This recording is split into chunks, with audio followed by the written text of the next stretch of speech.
இதுக்கு முன்னாடி நிறைய தடவை நடந்திருக்கு.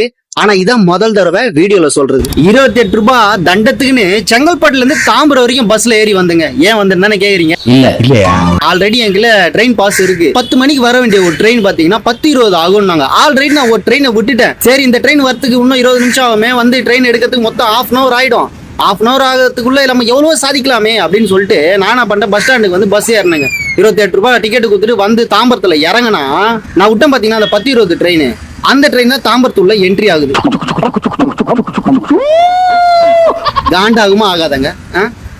செம்ம வெறுப்பாயிடுச்சு. எதுக்குடா இந்த டிக்கெட்டை வாங்கணும்? சரி, அந்த ட்ரெயின்ல ஏறி பார்த்தா நம்ம செங்கல்பட்டுல ஏறிந்தா கூட உக்காஞ்சின்னு வந்திருக்கலாம் போலுது. செம்ம கிரௌடுங்க. சரி, இந்த ட்ரெயின் ஒழுங்கா போச்சான்னு கேட்டீங்கன்னா அதுவும் போகலங்க. நினைச்ச இடத்துல எல்லாம் நிப்பாட்டிடுறாங்க ட்ரெயின். இப்போ இந்த ஒரு வாரமா பாத்தீங்கன்னா ஒரு ட்ரெயின் பின்னாடி இன்னொரு ட்ரெயின் நின்றுட்டு இருக்குதுங்க இப்பெல்லாம். அதுக்கப்புறம் பாத்தீங்கன்னா அந்த ட்ரெயின்ல இருந்து எல்லாரும் எகிரி குதிச்சு லாங் ஜம்ப், ஹை ஜம்ப்னு சில ஸ்போர்ட்ஸ் ஆக்டிவிட்டிஸ் எல்லாம் ப்ளே பண்ணி தான் நம்ம ஆபீஸுக்கு வர வேண்டியதா இருக்கு. அலங்கார பந்தலிலே அழகாக படுக்க வைத்தோ.